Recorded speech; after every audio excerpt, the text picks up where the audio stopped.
motion. Do this, do that. Cindy, do your Excellent. miss. Oh, yeah. I like to move along pretty fast, you know.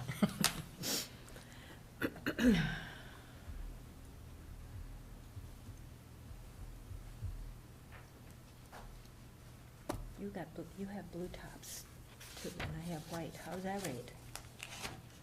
I have no tops. Well, that's interesting too. Sheet. Digitally. Agenda. Agenda top, yeah. It was 163 pages, so I said, make a copy for me, because that would have been 163, because I can't do double side. Oh, wow. I don't know, my printer just won't do it. I keep Oh. pushing the button and it I won't think do it run it. in the mail. I like to write on them. Yeah, I do too. Well, we can write on them too, Fashioned. Yep, you can write on them with your pen and your, Fashioned. but then it disappears. I suppose I could do that. I do. yep, these come with pens. Doesn't it disappear? No, The pen? Never. No, the writing, it's permanent. when you do it on the surface. No, it's permanent. You just, when you print it out, it doesn't print. Doesn't print that part. I'll just stick with this. Where's your little computer? You didn't bring it today. I got this. You have that. Yeah. Substantial work of art here. Yes. Oh, Okay, you ready? getting anxious. Good morning. I will call the Cook County Board of Commissioners to order here on April 24th. Please rise for the pledge. I pledge allegiance to the flag of the United States of America and to the republic for which it stands, one nation, under God, indivisible, with liberty and justice for all. Do we need to make any adjustments to the agenda? Madam Chair, I'd like to ask to add on the SAG landing contract for managing those landings. I missed the deadline. I could put that under 7B. It would 7B. normally be consent, but I'm Okay. presenting anyway. Any other additions? Motion to approve? I move to approve the agenda. Support. All in favor? Aye. This time we'll open up for public comment. Does it look like we have any, unless Stan has something he'd like to share? Otherwise, we will move on to the consent agenda.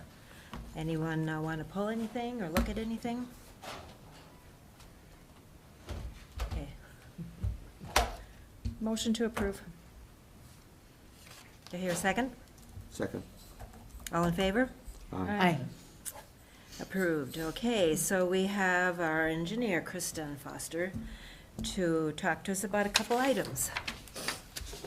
Morning, Kristen. Morning.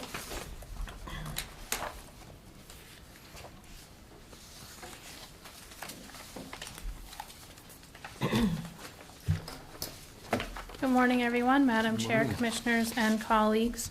Today, the Highway Department is here with a couple of items related to our upcoming Lutzen Bridge construction project.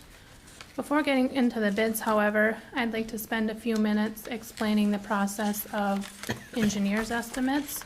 A couple of your constituents have asked me about engineers' estimates, how they're created, why they aren't always right or right on, and I thought this would be a good opportunity to talk about that topic.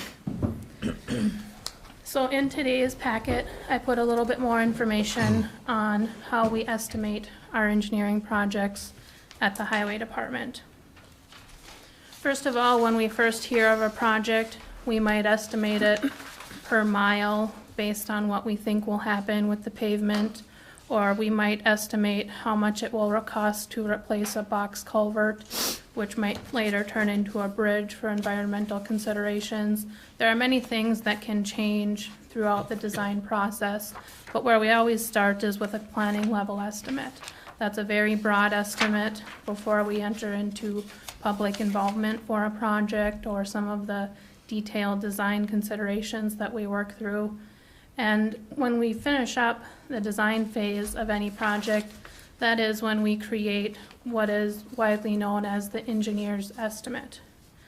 Now, an engineer's estimate is prepared based on historical bid information, which can be complex for rural counties, not just Cook, because we don't always build the same type of project.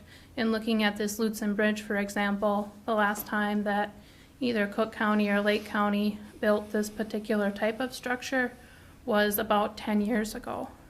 And I did look at MnDOT's price for the recent Devil Track River Bridge. That's a similar structure as well. But in our neck of the woods, there isn't a lot of information on this specific type of structure. So that's one of the challenges with estimating this particular project. But the biggest message that I wanted to share with everyone is that engineers' estimates are created based on historical bids.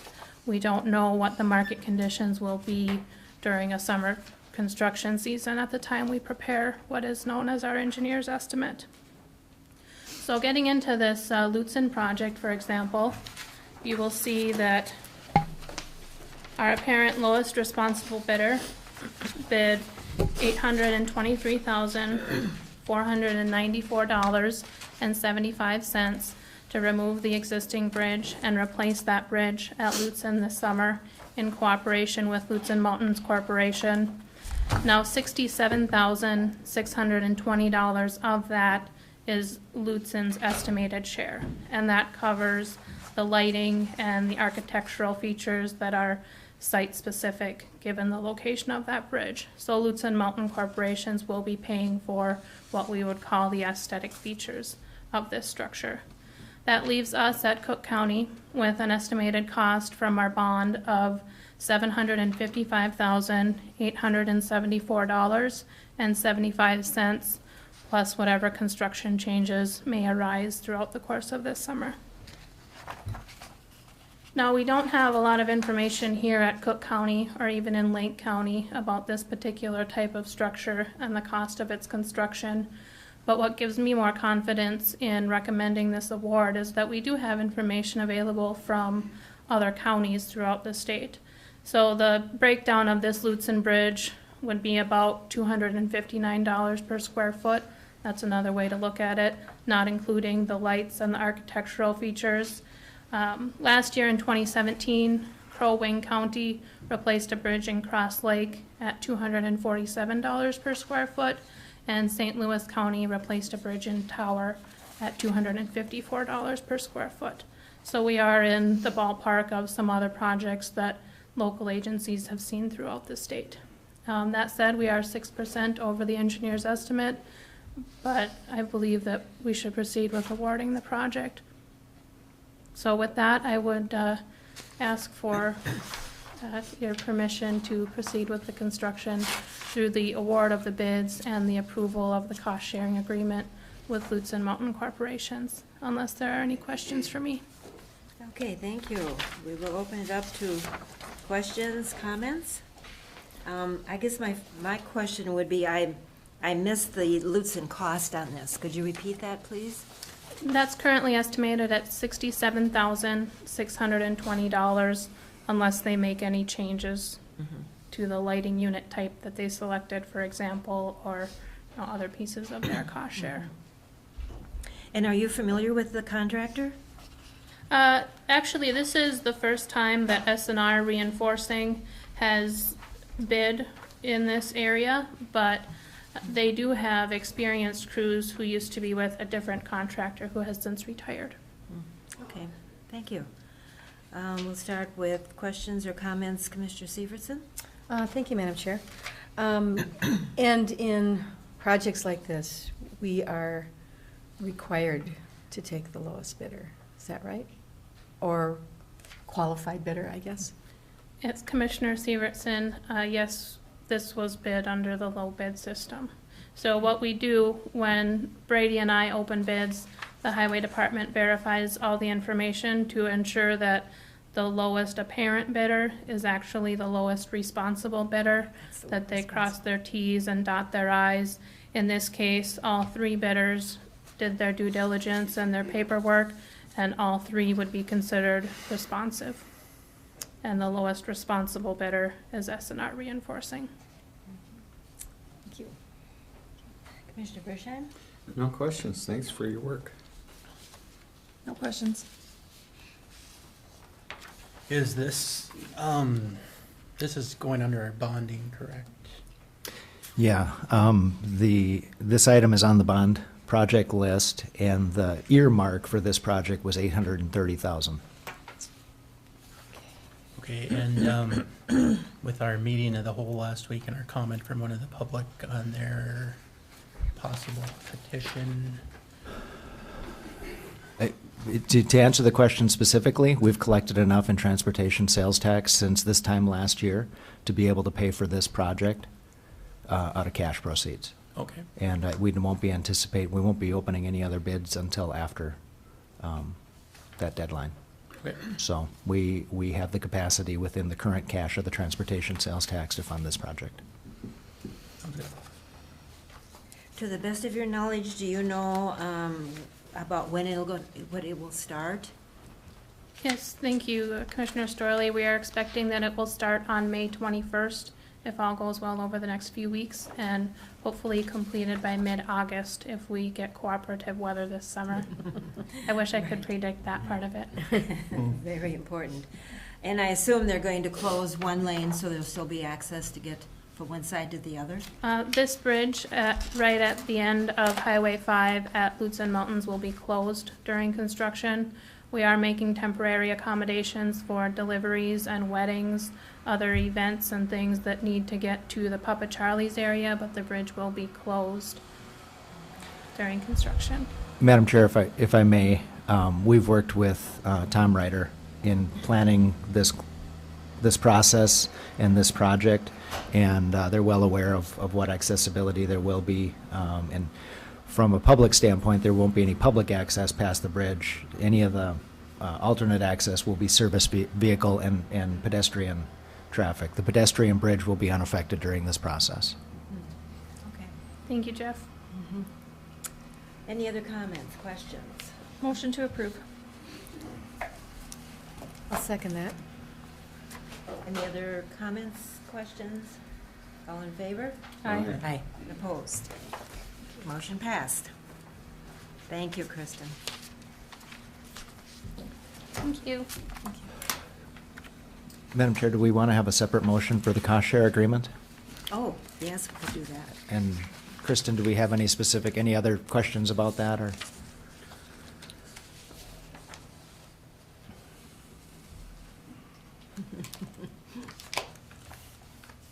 Okay, the cost share with Lutsen Mountains. And that was the question that I asked what their part was? Okay. Yes, Madam Chair, the estimated cost to Lutsen Mountain Corporations of this agreement is currently $67,620. There are several other provisions in the agreement itself that review our coordination with Mr. Ryder to date. Okay. Any questions or comments on that? Otherwise, I'll hear a motion. So moved. I'll second it. Okay, thank you. All in favor? Aye. Motion passed. There we are. Next item on our list is Tim Nelson and Mitch, or both, or one. All of the above.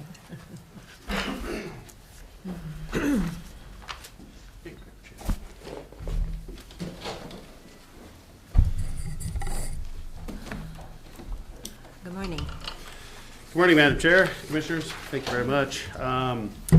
This morning we have for you the septic ordinance amendments, kind of an update to that. We had, if you recall, back in 2016, well, we've kind of steadily from 2008 all the way through every few years have made changes and updates in the septic ordinance.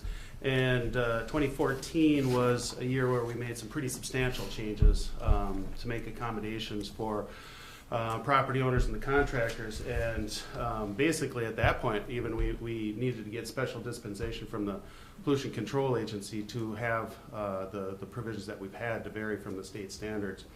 But we've always continued to monitor how the program goes and kind of listen to the feedback from property owners, from the contractors, and I always try to make the program more efficient and strike that balance between good, solid environmental protection and convenience of the program and such. The bulk of the amendments that you've seen here are basically suggestions, they're clarifications predominantly of process, and there's just some updated language, like changing the department from planning and zoning to land services and some of these. A couple of the main issues in here, in a substantive sense, is we had holding tanks as an option under certain circumstances, but we plugged in here to have and actually introduce holding tanks to be available across the board, much like St. Louis County already does. We know that's not really going to be very widely utilized because it may seem like the inexpensive option right to begin with, but ultimately over the course of 10 years or 20 years, it ends up being a very expensive kind of option due to all the pumping and such like that for those that are used on a real continual basis.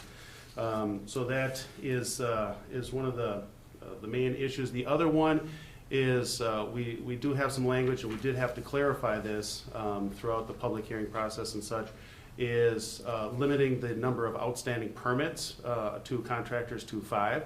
And it may seem like, oh, gee, they can only have 5 permits. Well, you can have an unlimited number of permits over the course of a year. It's just that we wanted to maintain that number to 5 outstanding at any one time, so that nobody would have so many out there and were unable to get systems finished or completed in the time frame that they had.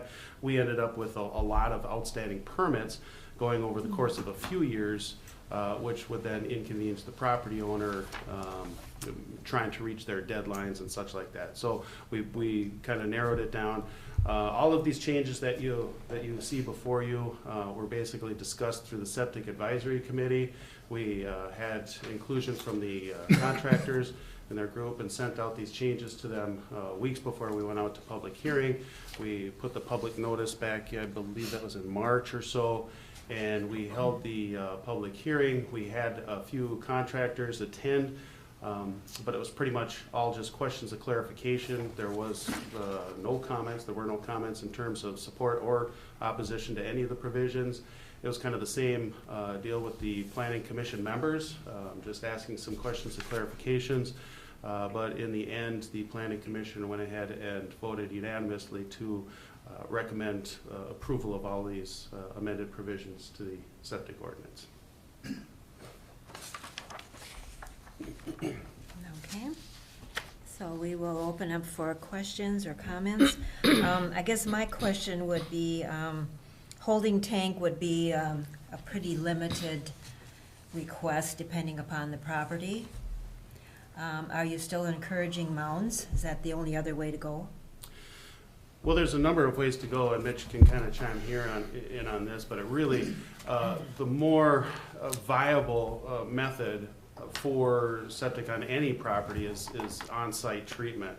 To have a truck come and pump a tank out and take it elsewhere ends up, like I said, in the long run being very, very expensive to do that. And certainly the better, more elaborate of a system that there is on a property, the better the property values are, the better protection is for the environment, and the longer that those systems last. So we haven't had a lot of requests for holding tanks. People like to explore them right to begin with, especially for the rustic buildings, but after a discussion either with us or the contractors, they end up deciding, okay, well, maybe with the old long-term costs of the pumping and such, maybe that's not the best alternative anyway.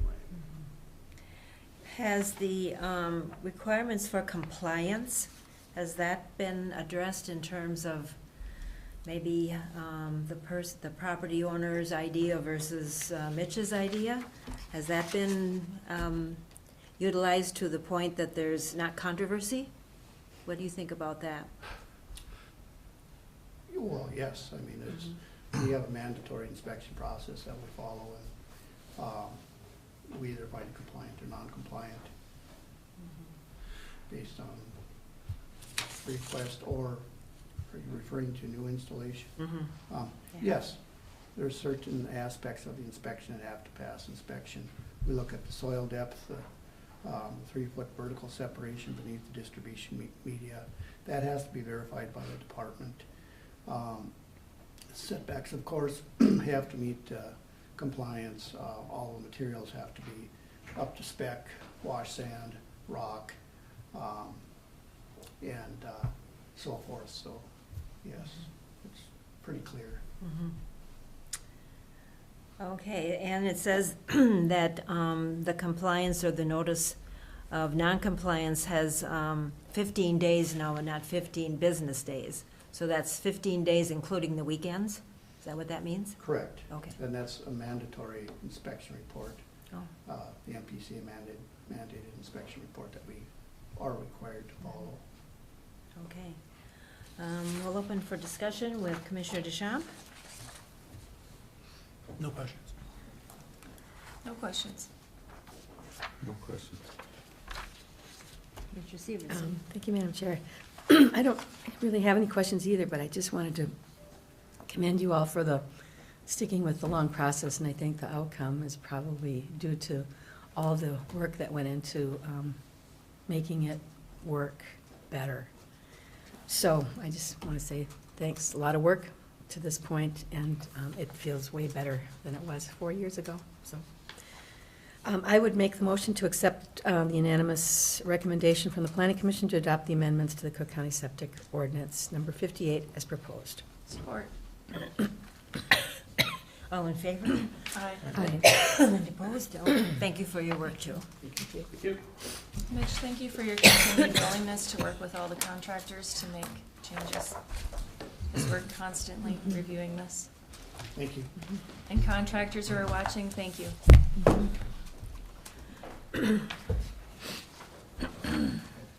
Next on the agenda is Bill Lane. Good morning, Madam Chair, Commissioners. Good morning. I like doing that. You're on. We have one item on your agenda this morning from the Planning Commission meeting on April 11th, which is a request by Arrowhead Electric Incorporated for a rezone from Lutzen Residential 1, which is a high-density residential zone district, over to Lutzen General Commercial.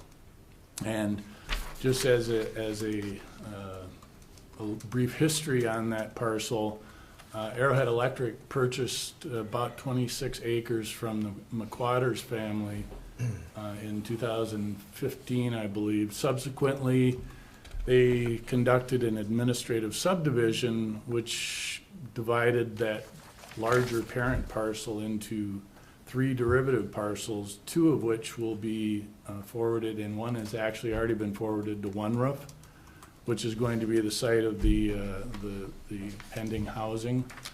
And what Arrowhead wants to do is their whole function now is to centralize their operations, and in order to do that, they need to be in a general commercial overlay. We looked at a lot of the suggestions and that sort of thing from the land use guide plan, and there were a lot of hits on that. The centralization of the town centers, Lutzen, Tofte, Grand Marais, that sort of thing, which is really critical, and plus the infrastructure. And this is, obviously, Arrowhead Electric is kind of the electrical pulse of Cook County, and for them to be able to do everything out of one location, their offices are there, all their equipment, all their infrastructure are there, and they're good neighbors. We haven't heard anything in opposition to any of the requests that they've had. This is their second zone change request. Within the Lutzen Town Center area, the immediate area, I think this is our 5th or 6th zone change request over the last few years. So it's a fluid process, and I think Arrowhead Electric doing this now makes a lot of sense. They are also going to be donating over to the township of Lutzen a cemetery plat, which is there, which has, I think, 6 or 7 remains in it, historical significance, and also the old Lutzen School Town Hall is there on this property, so that will all be deeded over to the town of Lutzen. Very minimal discussion from the planning commission. It was basically, this makes sense. And by unanimous vote, they voted to approve the request for the change from LR1 to Lutzen General Commercial, and asked that the Board of Commissioners echo that vote. Okay, thank you. So the property is right next door where the apartments will be, and then across the Highway 61, Correct, to include the cemetery and the town hall. correct. Okay, so 15 acres altogether about? On this parcel, I think it's only about 4. Oh, Yeah. on the cemetery?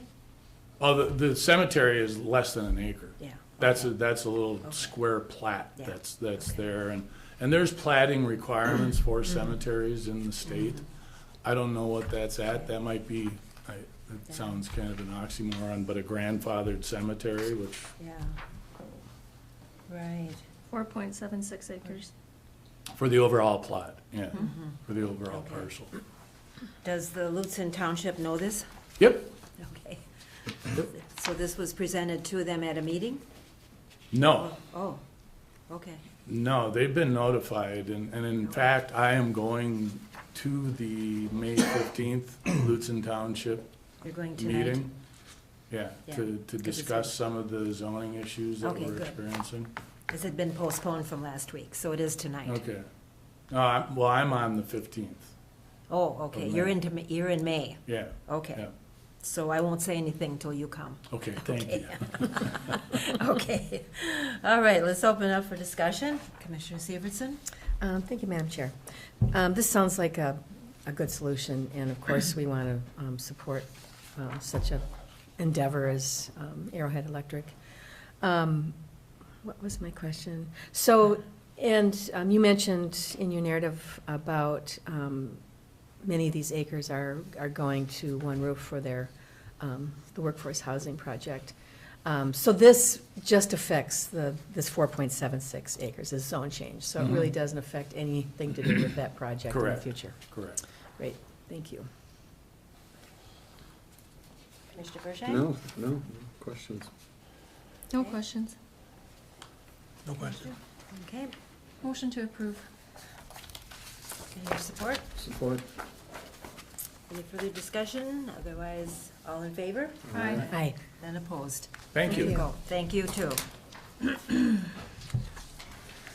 Next item will be Brady. Madam Chair, it's the general fund budget review. This is through the end of 2017. You should have a spreadsheet in your packet. And I'll just point out, it's broken into 2 sections. So on in the middle of the second page, you'll see totals. And then, and you'll notice all of those lines have numbers in the budget columns, and then beyond that, you'll see a series of departments that go to the end that have nothing in the budget. So these are grant departments and cash items like our car funds and things like that. So this just gives you a little context for all the departments in the general fund, but it's only the first ones that we actually present a budget for. And on that second page, just to summarize, when you see the subtotal and then the adjusted budget, our expenses are about 99%. That's for the year of what was budgeted. Revenues were 107%. That nets out to about 88% of our levy. These are unadjusted. This is all cash basis. So it's just a review. The audit will give the final results. And I'll just give a few of the highlights of large changes starting at the top, and you can ask questions or stop me anytime. But commissioners, for example, expenses at 85%, and primarily that was per diems were under. We were without a commissioner for 5 months plus, so that's accounts for a large part of that. The second item, court administration, the only thing we budget is the CHIPS case, that's court-ordered child protection. And we pay what actually gets ordered, what happens, and so that was over just because that's what happened. The auditor treasurer, the revenues were up 148%, or 48% over budget. That's our A87 fees, which are the federal reimbursement. That just has to do with the increase in the social service costs. Those programs, we get reimbursed for a part of that for administration. And that is reflected in our 2018 budget now too. 41, the highlight there is the revenues again are high. Our investments were up. Those interest rates have been creeping up a little bit, so we've benefited from that. Data processing, their revenues are at 75%, a little bit low. That's a transfer that needs to be done, or needed to be done at the end of 2017 for 911 GIS work that they do. And that'll be done in an adjustment. In elections, we budget this every other year to give a smooth expense and revenue, but it varies from the budget each year. And the revenues are high because we received all our reimbursements from the city, hospital, school from the 2016 election and early 2017. The administrator expenses were up a little, 111. That was primarily the Keystone contract for the compensation study. The attorney's revenue was higher than budgeted. That's something called other prosecution fees. It's an account number that just wasn't included in the budget, but it shows up in the actual. So we'll budget that, or Molly will budget that next year. Dropping down to the recorder's office, their revenue, 140%. Holly said that was their IDOC fees. It's primarily because property transfers were up so much in 2017. And that's attorneys, filing documents, requesting documents, etc. She was happy to be kept busy. 101 is their recorders unallocated fees. This is one we wouldn't have to budget. There's no levy for it, but we just have. So it shows up here because it has a budget, a zero budget. There was a carryover from some revenue from the previous year, which is why it's 125%. That'll be adjusted. Courthouse operations, the expenses were low. That was utilities were less than we budgeted for 2017, a little bit milder year. And the revenues were up. That was some of Brian Silence's time that was billed to the YMCA, and it came back as revenue here in his department. Veterans Service Officer, the expenses were 94%. That was the mileage reimbursement request from veterans traveling to other places, a little less than budgeted. Sheriff's Office, the revenues were 119%. That was just some catch-up in billing for the Grand Portage deputy from September to December. So you're catching some of the 2016 that was it was already adjusted into the 2016 audit, but it's in the cash numbers here. Enhanced 911, the expense is 172. That's because we're working on the Zerker system right now, and this is where they're being paid for. And if and when that bond is approved, we'll put that money back into this department, because this right now it brings it down to about 67,000, which is pretty low for 911 for traditional upgrades and maintenance. So we want to reimburse that. Radio communications, their repair costs were lower than budgeted, and the tower fees were higher than they budgeted. The county jail, the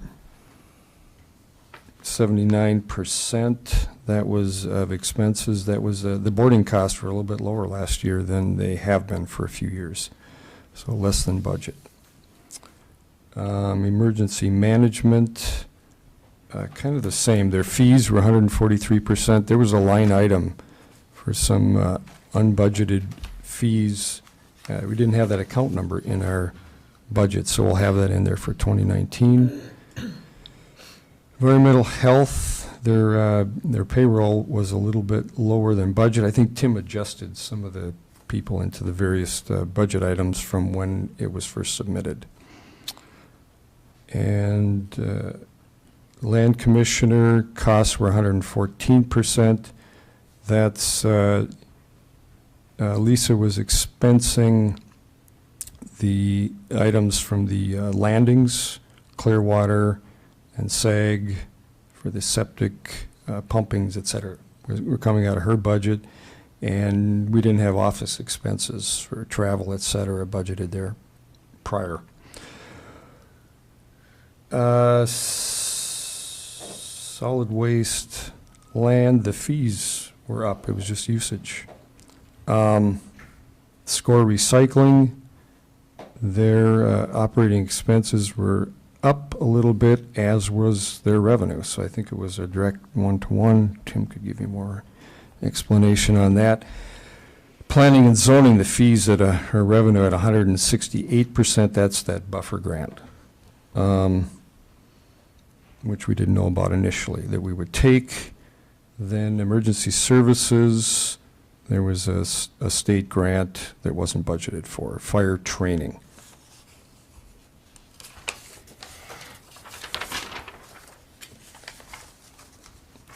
On the second page, community center, the expenses were 110%. That was the front door and the locks that we approved during mid-year, was unbudgeted. And then there was, the receipts were high. That's an adjustment. That was some 2016 receipts. Parks and Rec, that's where we've been paying for the Hovland Pavilion. And so the final payment on that came through, plus the trail plan, which was done in 2016. We received the money where we had to pay ARDC, and that happened early in 2017. And I think that's all I have for highlights. If you have any questions, I just like a motion just to acknowledge and approve.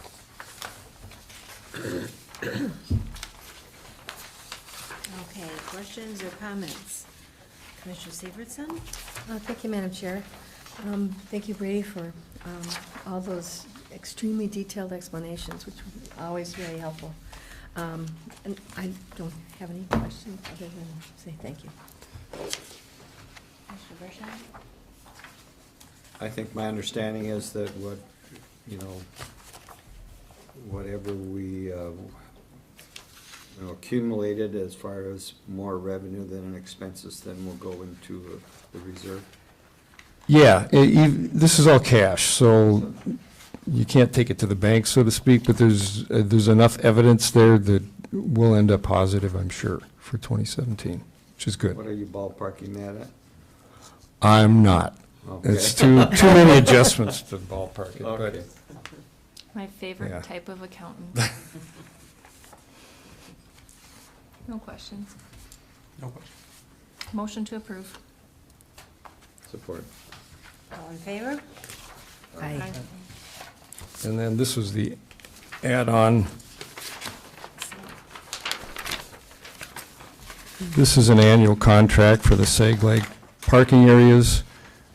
It's a very small contract, roughly $6,000 a year for the expenses. And Voyager Canoe Outfitter has done it since 2009, I believe. And there's no changes requested this year. They're satisfied with the $250 a week to manage both of those lots, one that we own and one that we lease from the Forest Service. And we generally make a little bit of revenue, $3,000-4,000 a year, which pays for the work on all of the landings, including this one. Okay, thank you on that. Any questions or comments? Okay.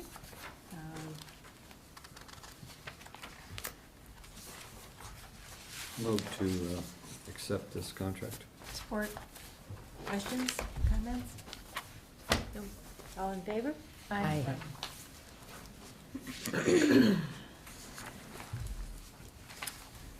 Okay. Where's my paper shuffle? So we will skip the break and move right into County Administrator Jeff. Thank you, Madam Chair. I don't have a specific update today unless anybody has questions for me. Questions? No? Okay. It's kind of representative of a lot of work that was done prior to, It's been a busy couple of months. it's been a very busy couple of months, so it's not like, it doesn't reflect not doing anything, it reflects kind of Sigh of over, relief. a sigh of getting over a hump, yeah. Then we will move into employee concerns, reports, meetings updates. So we'll talk about concerns first. Anyone have a concern about anything? Any comments you'd like, that you've heard from the public or that you'd like to address? I have one, but if anybody else has something? I just have my Otis Creek call, and I think Jeff shot off an email for that, and I sent Charlie a message, and he was gonna send a tech out to take some pictures today and get some documentation going. Yeah, and I would add to that, since you all received an email about that this morning, just a reminder that we are aware that there's a problem with Otis Creek overtopping and running out of its channel. But we also know that if we were to just fix it, that it would create other problems downstream. So we took a run at this with our previous county engineer, and we didn't come up with a plan that was working. It's still on the priority list for the 5-year plan, so we'll be spinning, and Charlie's aware of it, and Kristen is aware of it, and we'll be working to engage the residents in those areas that are affected and could be affected by improvements. So you will see more information on that, but I answered the email this morning with that same answer, and please know that we're working on it. If you have specific questions, Kristen and I can address them. I had a comment about our public health meeting and how do you get hold of, other than the actual video, live streaming of it, how do you get hold of the agenda and all that?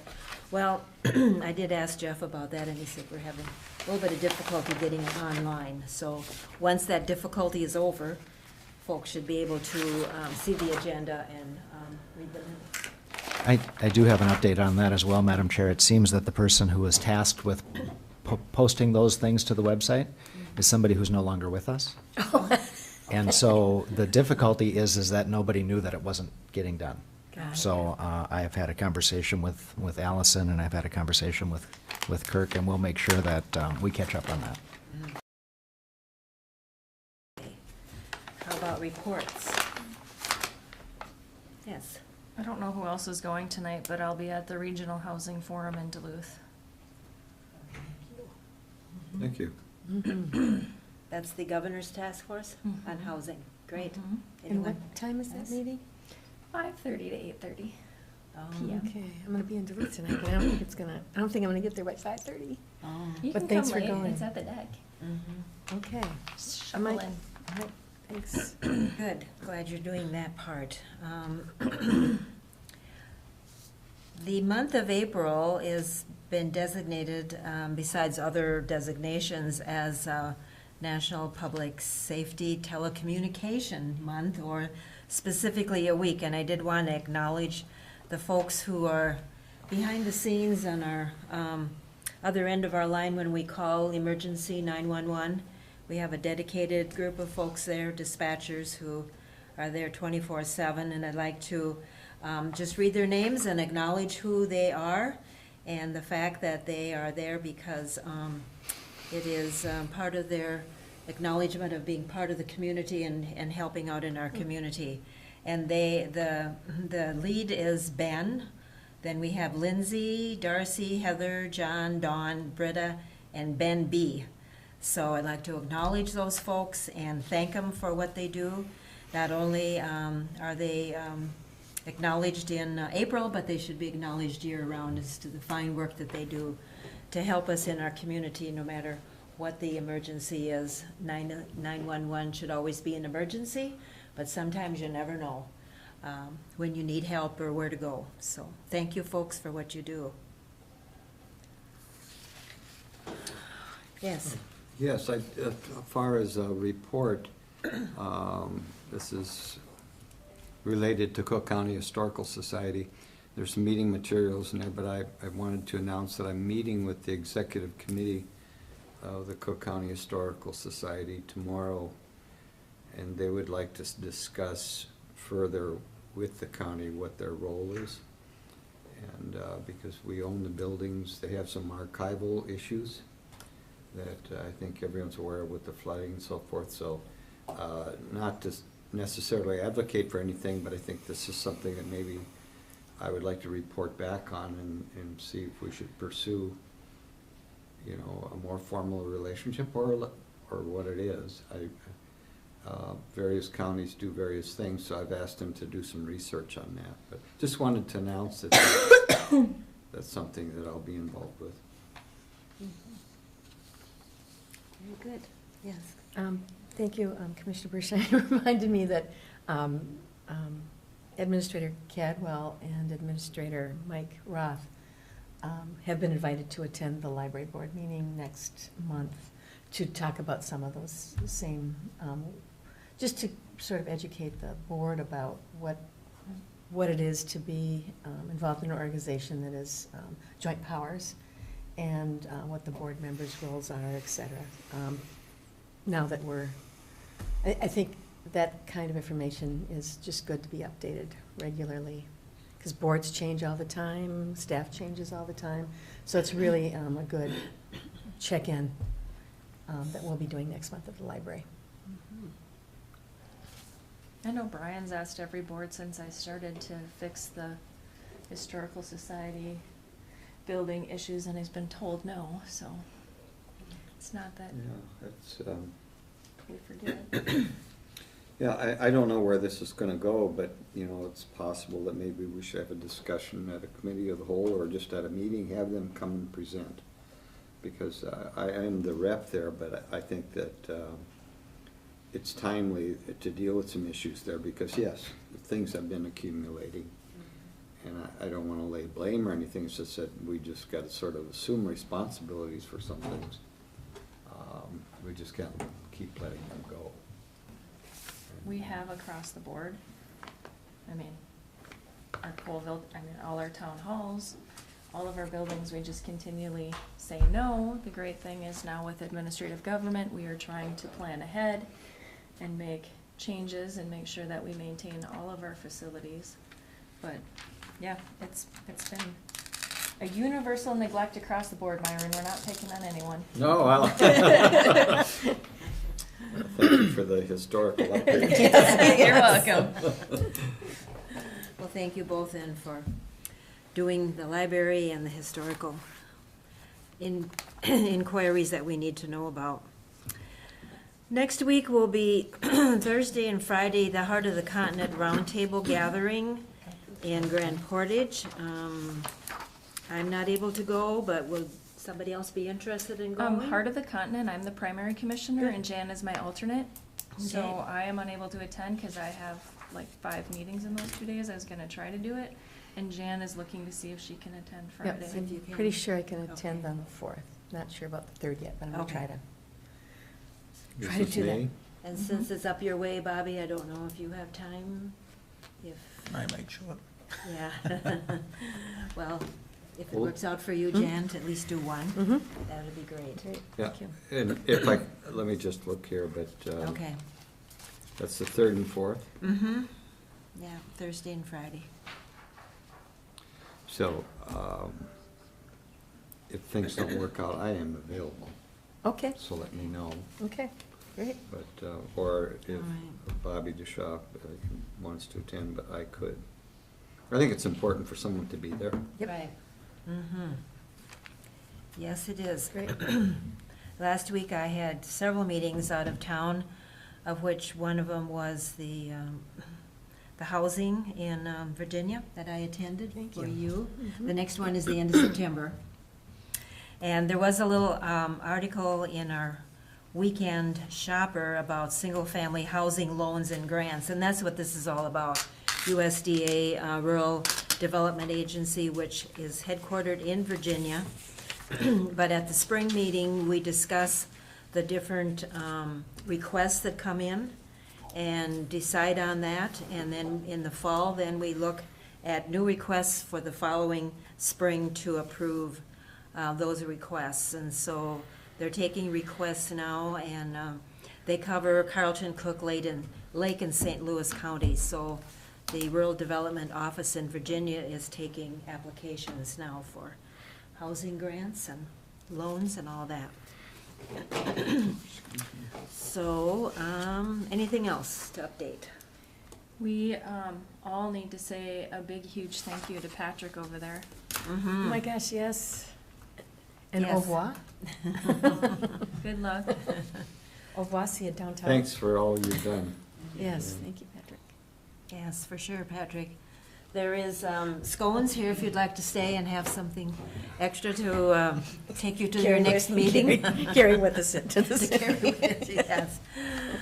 And with that, I will, if we have nothing else, I will hear for a Motion to adjourn. motion to approve the agenda at the end. Second? Second. Okay. Motion to adjourn our meeting.